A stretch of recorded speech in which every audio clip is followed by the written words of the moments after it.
Shalom, selamat pagi Bapak, Ibu, Saudara-saudari yang terkasih, keluarga besar GKIN Adonai.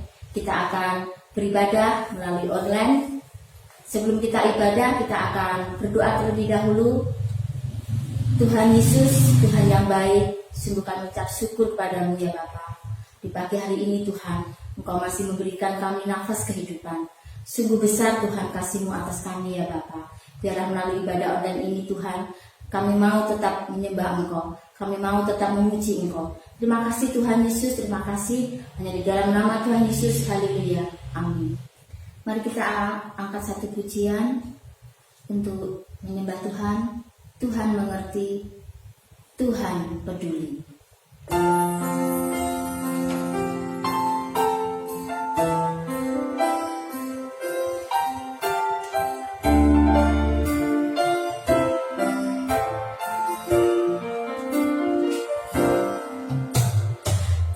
Kadang kita merasa tak ada jalan terbuka, tak ada lagi waktu, terlambat sudah.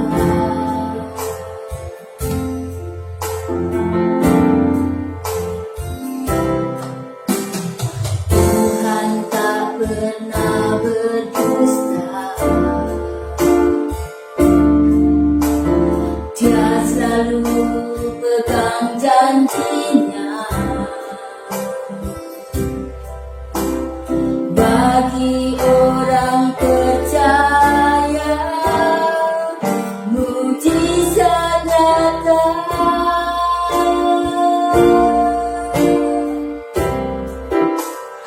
Dia mengerti, Dia peduli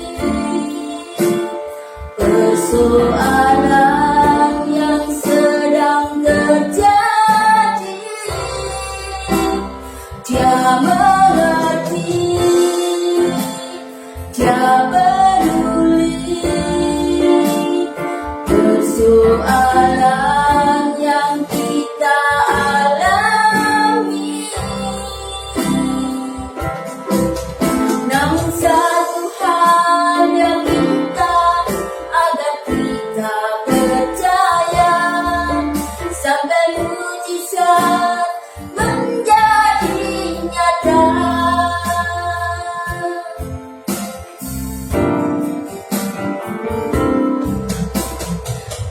Kadang kita merasa tak ada jalan terbuka, tak ada lagi waktu, terlambat sudah.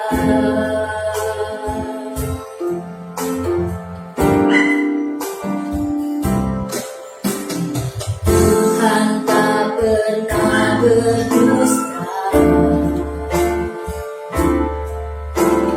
Dia selalu pegang janjinya.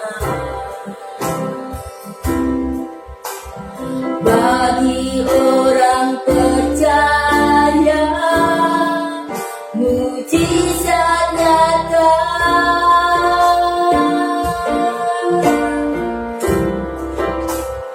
Dia mengerti, Dia peduli persoalan yang sedang terjadi. Dia mengerti, Dia peduli persoalan yang kita alami. Namun satu hal yang minta agar kita percaya, sampai mujizat menjadi nyata.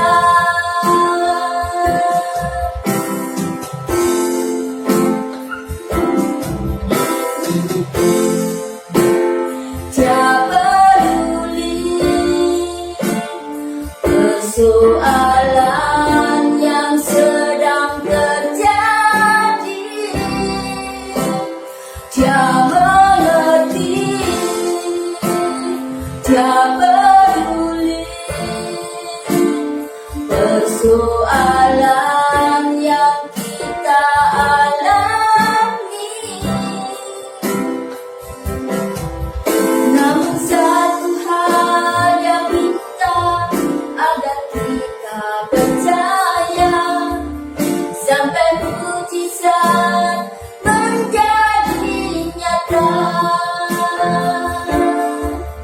sampai mujizat menjadi nyata, sampai mujizat menjadi nyata.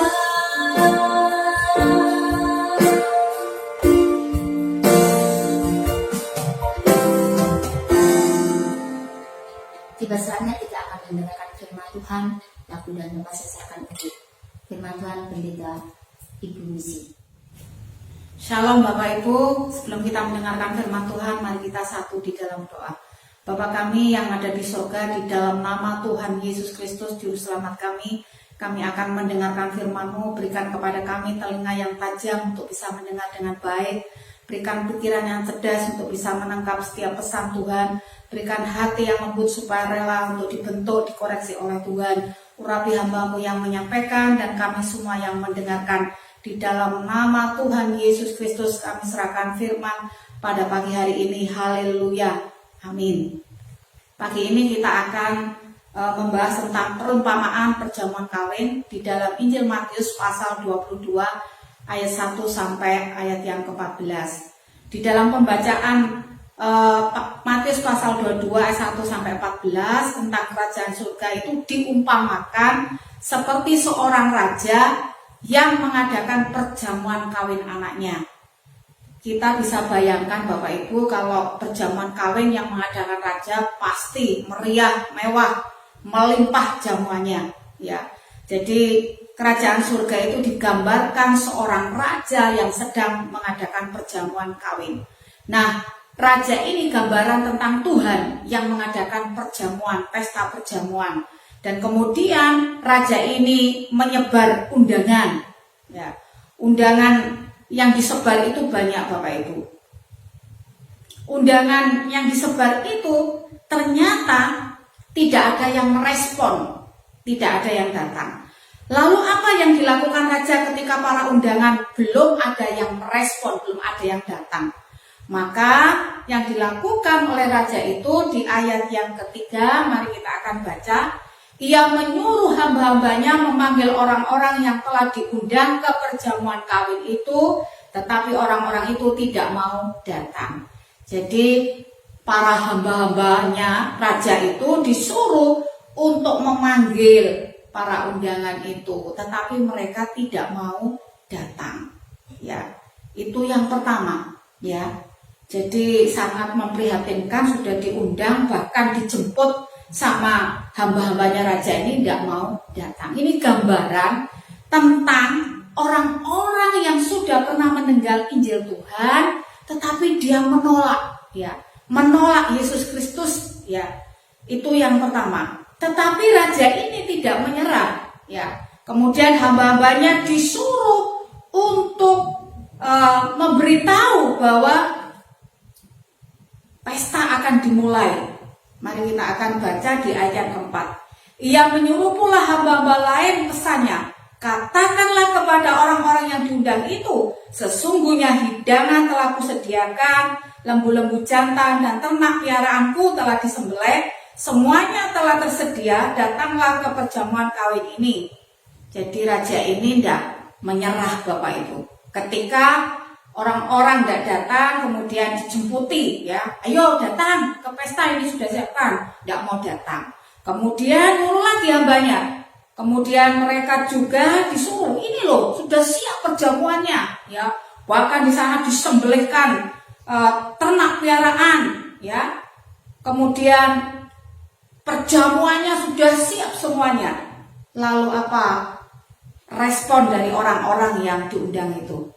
Ayat yang kelima kita lihat, perhatikan. Tetapi orang-orang yang diundang itu tidak mengindahkannya. Bapak Ibu, ini sangat memprihatinkan, orang yang diundang itu tidak mengindahkannya. Ya, ada yang pergi ke ladangnya, ada yang pergi mengurus usahanya. Jadi mereka sibuk dengan materi.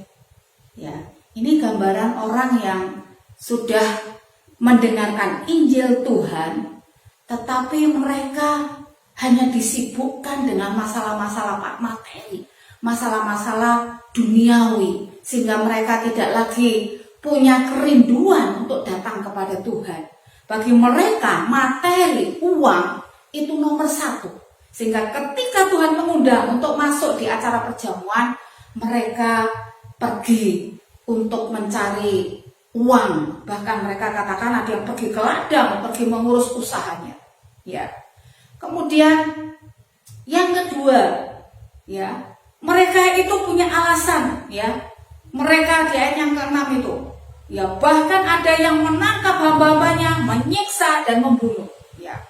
Orang tidak peduli lagi dengan kebenaran, dia sibuk untuk melakukan kejahatan. Tidak sedikit pada zaman sekarang orang menghalalkan segala cara untuk mendapatkan namanya uang, ya. Bisa menangkap hamba-hambanya, menyiksa, membunuh, ya, hanya karena uang, karena bisnis yang kotor seperti itu.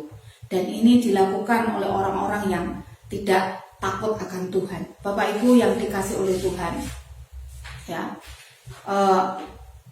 raja ini juga tidak menyerah, ya, sekalipun sudah 2 kali lakukan untuk mendorong orang-orang itu supaya mereka bisa hadir di perjamuan kawin, tetapi tidak hadir, tetapi raja ini tidak menyerah. Ya, kita akan lihat di ayat yang ke-9, ya, di ayat yang ke-8 dulu. Sesudah itu ia berkata kepada hamba-hambanya, perjamuan kami telah tersedia, tetapi orang-orang yang diundang tadi tidak layak untuk itu. Sebab itu pergilah ke persimpangan-persimpangan jalan dan undanglah setiap orang yang kamu jumpai di sana ke perjamuan kawin itu. Jadi hamba-hambanya ini disuruh pergi ke persimpangan-persimpangan jalan supaya setiap orang yang ditemukan di persimpangan jalan diundang untuk mengikuti pesta perjamuan secara gratis, ya. Kemudian hamba-hamba itu dengan taat melakukan perintah raja dan akhirnya dikumpulkanlah banyak orang dan akhirnya penuh di acara perjamuan itu dengan orang-orang yang diundang di persimpangan-persimpangan jalan tadi, yang dicari di persimpangan jalan ini. Ini gambaran orang-orang yang menerima Tuhan Yesus sekalipun mereka dari kalangan orang-orang yang mungkin di persimpangan jalan tuh macam-macam orangnya.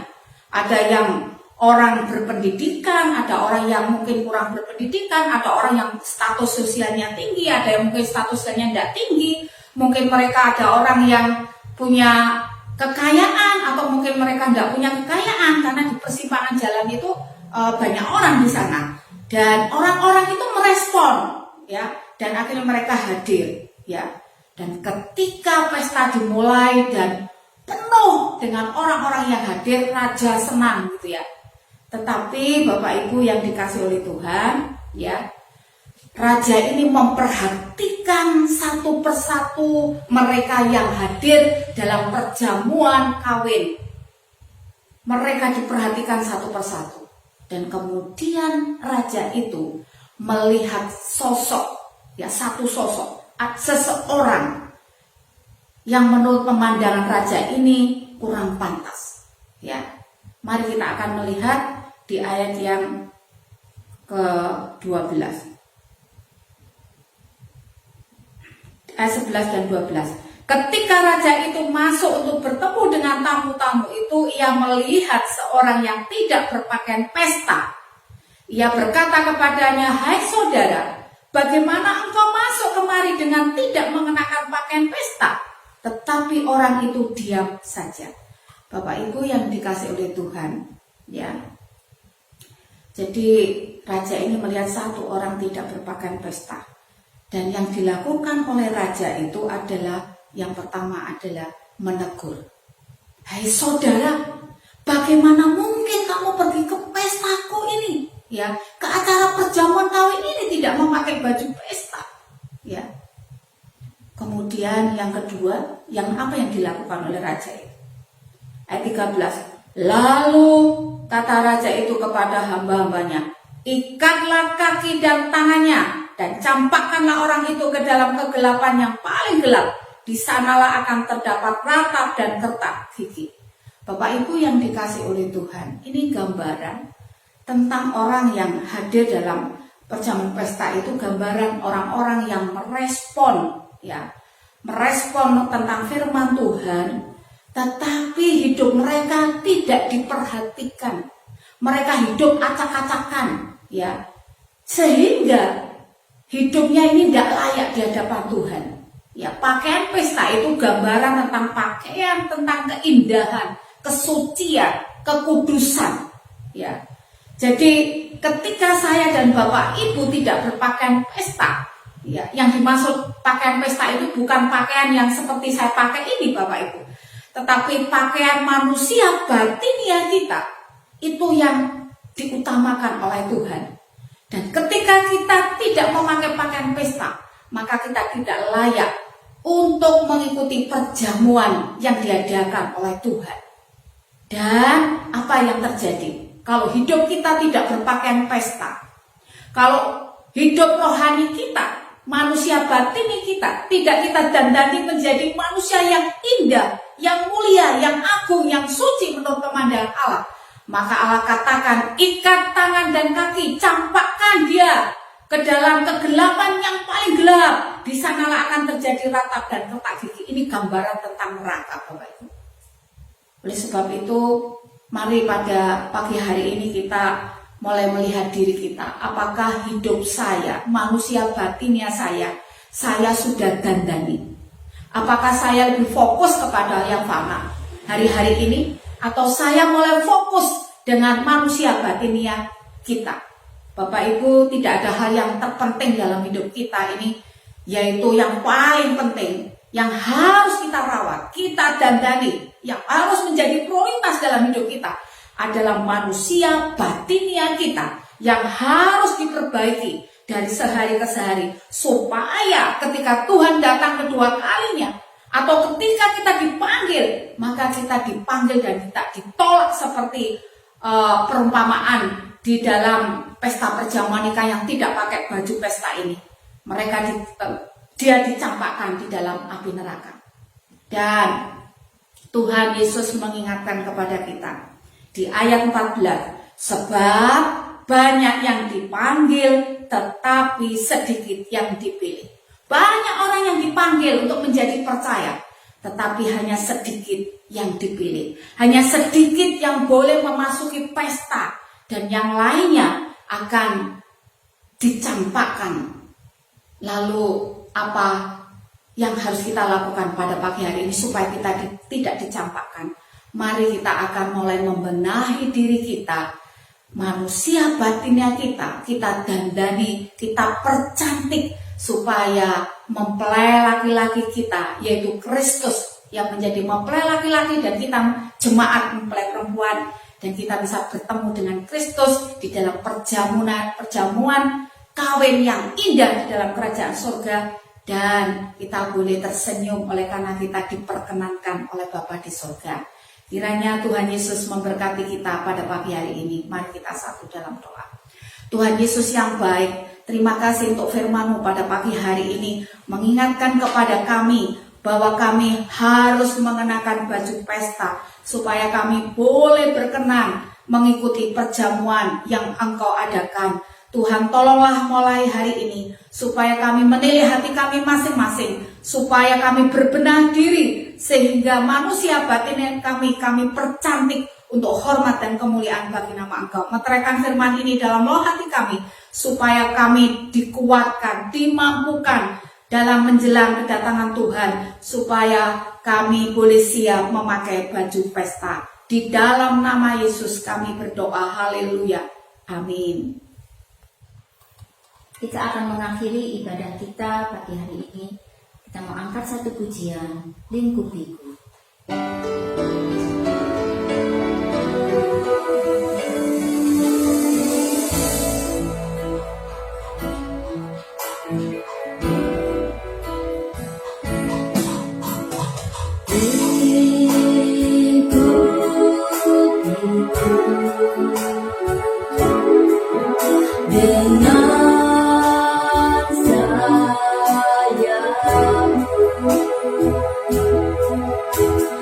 Nah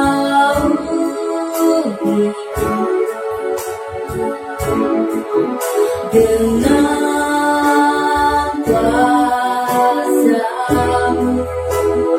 Di saat badai bergelora, ku akan terbang bersama.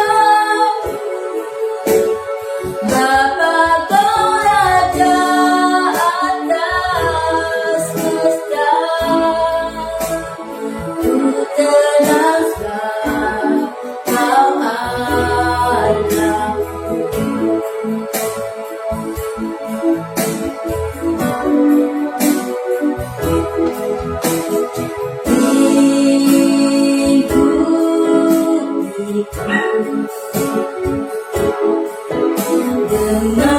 Dengan sayap-Mu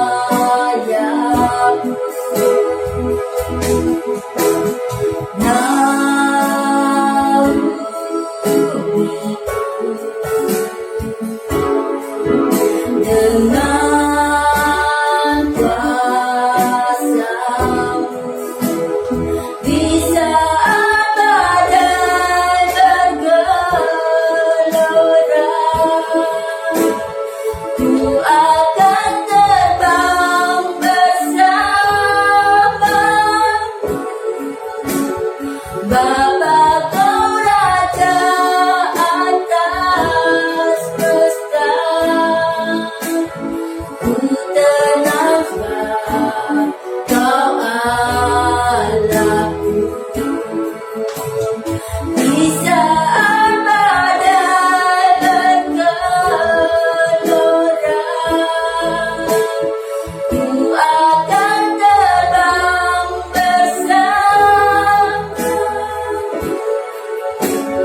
Bapa, Kau Raja atas semesta,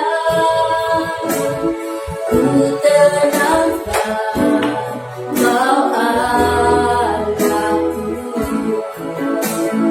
Ku tenang sebab Kau Allahku. Ku tenang sebab Kau Allahku.